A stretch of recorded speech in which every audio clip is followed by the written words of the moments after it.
आज का हमारा वीडियो जो होने वाला है class 6 Hindi book Malhar CG की बुक है, गवर्नमेंट की बुक।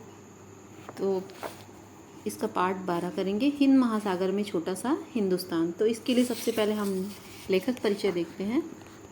तो इनके लेखक जो है इस पार्ट के वो है रामधारी सिंह दिनकर। तो इनका जन्म हुआ था 1908 से और मृत्यु हुई है 1974 में। इनकी कुछ प्रमुख रचनाएं हैं बच्चों के लिए जो लिखे हैं इन्होंने। मिर्च का मज़ा, पढ़क्कू की सूझ और सूरज का ब्याह, ये इन बच्चों के लिए है। और ज़्यादातर इनकी रचनाओं में भारत और भारत की संस्कृति को ही दिखाया गया है। तो अब हम ये पार्ट शुरू करते हैं। हिंद महासागर में छोटा सा हिंदुस्तान। तो जैसा कि ये चित्र दिख रहा है, ये समुद्री किनारे पर क्या क्या वनस्पतियाँ होती, ये है एक छोटा सा द्वीप। तो ये छोटा सा हिंदुस्तान नहीं है, ये मॉरिशस है। तो यात्रा वृतांत है इनका।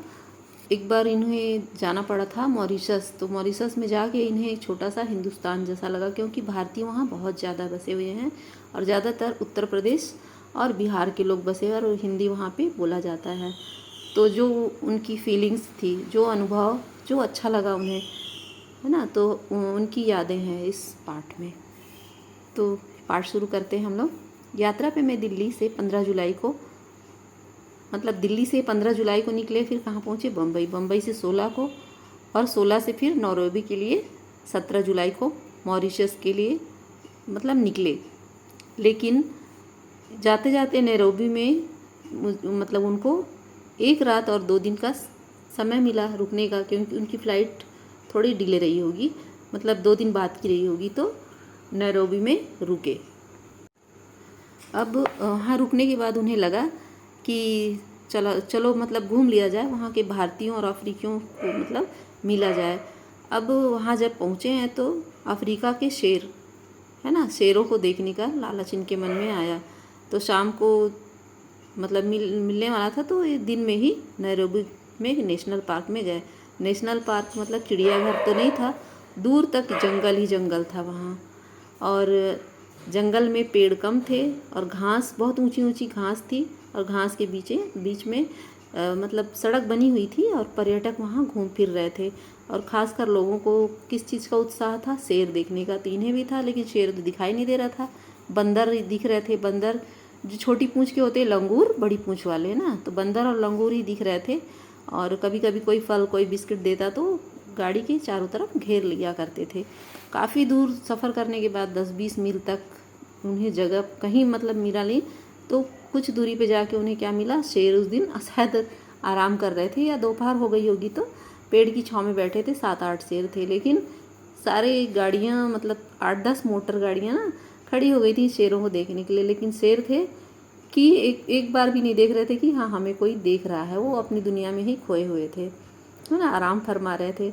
तो लेखक अपना अनुभव बताते हैं। ऐसा लग रहा था कि हम लोग कितने गए गुजरे हैं, तुच्छ से भी तुच्छ, हम लोग कुछ है ही नहीं। यहाँ के जो जंगल में घास है उससे भी हम लोग बेकार है। एक बार भी कोई शेर देख ही नहीं रहा है ना। फिर एक कोई थोड़ा अंगड़ाई लेता है ना, जम्हाई लिया, देह को ताना, लेकिन फिर भी नज़र उठा के किसी इंसान को देखा ही नहीं। फिर कुछ दूर पे क्या दिखाई दिया? हिरणों का झुंड दिखाई दिया।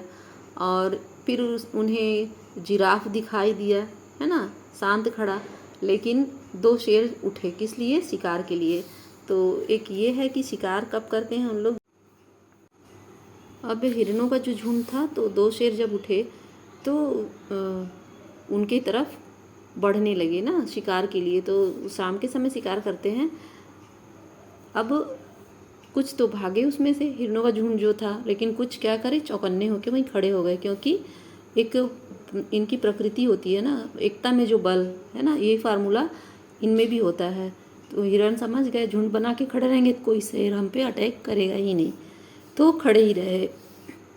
अब ये आगे बढ़ते जा रहे थे, है ना, लग रहा था कि कहीं कोई हिरण का शिकार मत हो जाए। तो हिरण, अगर मान लो झुंड भागता, तो शेर कब करता शिकार? कि अगर कोई पिछड़ जाता तो अकेला पाके शिकार करता। अब जैसे तैसे वहाँ से चिड़ियाघर छोड़ के बाहर निकल गए। अब नैरोबी छोड़ के मॉरिशस जाने के लिए हवाई जहाज़ में BOAC की जहाज़ है ना, जहाज़ का जिसकी जहाज़ थी जिस कंपनी की, तो उसमें शाम 4 बजे से उड़े और रात के लगभग 10 बजे, 5 घंटे ना, 11 बजता है लेकिन लगभग 10 बज रहे थे और रात का अंधेरा था, पानी बरस रहा था। अब जब वहाँ पहुँचे तो उनको बहुत ही आश्चर्यचकित हुआ, क्योंकि वहाँ पे इनके स्वागत में बहुत सारे लोग खड़े थे और वहाँ का जो था है ना कि देख के मतलब जी भर आता है ना, ऐसा छोटा से छोटे पैमाने पे भारत है। उन्हें बहुत ही अच्छा फील हुआ। अब मॉरिशस को इन्होंने कहाँ पे है तो इसका जिक्र किया है कि मॉरिशस द्वीप भूमध्य रेखा से 20 डिग्री दक्षिण में और देशांतर से 60 डिग्री के बिल्कुल पास है और पश्चिम की ओर बसा हुआ है। इसकी लंबाई 29 मील और चौड़ाई लगभग 30 मील है। अब आगे इन्होंने अपने पाठ में जिक्र किया है कि कितने वर्ग मील तक ये फैला हुआ है, तो 720 वर्ग मील लगभग आंका जाता है इसका क्षेत्रफल। और इसे क्या कहा गया है, एक मोती है ना, और भारत को सितारा। तो मॉरिशस ऐसा देश है कि वहाँ से समुद्र है ना, बहुत छोटा सा देश है ना, समुद्र के बीचों बीच है, तो वहाँ से जहाँ भी लोग रहते हैं लगभग 10-15 मील दूरी पर ही हर जगह समुद्र है, मतलब चारों तरफ समुद्र है और बीच में ये है। और 67% 67% वहाँ पे भारतीय खानदान के हैं है ना, भारतीय हैं। और वहाँ 67% में 53% लोग हिंदू हैं और जिसकी राजधानी पोर्ट लुई है ना, और गलियों का नाम कलकत्ता, मद्रास, हैदराबाद, बम्बई है, मतलब भारत के तर्ज पे नाम रखा गया है। और एक किसी मोहल्ले का नाम काशी है, तो कहीं बनारस है, कहीं गोकुल है, ब्रह्म स्थान है। तो वहाँ पर माध्यमिक स्कूल को भी कॉलेज कहने का रिवाज है। मतलब जैसे भारत में देश और राज्य है ना, ज़िले, तो वैसे ही मॉरिशस में भी यहीं के लोग बसे हुए हैं, इसलिए वहाँ भी यही नाम दिया गया है। अब अधिकांशतः वहाँ पे बिहार और उत्तर प्रदेश के लोग हैं, तो हिंदी व्यापक रूप में है ना। और वहाँ की राजभाषा है अंग्रेजी, लेकिन संस्कृति है जो वहाँ की फ्रेंच भाषा की है, फिर भी वहाँ पे राजभाषा अंग्रेजी है। और वहाँ के लोग क्या बोलते हैं, जो वहाँ के हैं क्रियोल भाषा में बात करते हैं। और क्रियोल का फ्रेंच से वही संबंध है जो भोजपुरी का हिंदी से, मतलब मिलता जुलता है ये दोनों भाषा। क्रियोल के बाद मॉरिशस की दूसरी जन भाषा, मतलब लोगों में जो है वो भोजपुरी बोली जाती है और बोलते समय मतलब हर कोई समझ लेता है। अगर पड़ोस में कोई चीनी बसा है तो वो भी भोजपुरी को बहुत अच्छे से समझ जाता है। और इसके बाद यहाँ गन्ने की खेती बहुत ज़्यादा होती, क्योंकि यूपी और बिहार से लोग गए हुए हैं, और शक्कर बहुत ज़्यादा मात्रा में वहाँ पे होती है, क्योंकि कारखाने बहुत हो गए हैं वहाँ पे। और अगर इन्होंने लिखा है कि भारत के लोग वहाँ पे नहीं होते तो भारतीय संस्कृति इतनी फलती फूलती नहीं वहाँ पे। और धर्म का भी प्रचार वहाँ पे, मतलब हिंदू धर्म के मानने वाले बहुत सारे हैं। यहाँ के लोग इस द्वीप को छोटा हिंदुस्तान बना के रख दिए है ना, बना डाला है। और भारतीयों को इस पे गर्व होना चाहिए। और यहाँ पे शिवालय भी है ना, वहाँ लोग रामायण पाठ भी करते हैं और ढोलक और झांझ पे वहाँ पे भक्ति गीत भी गाया जाता है।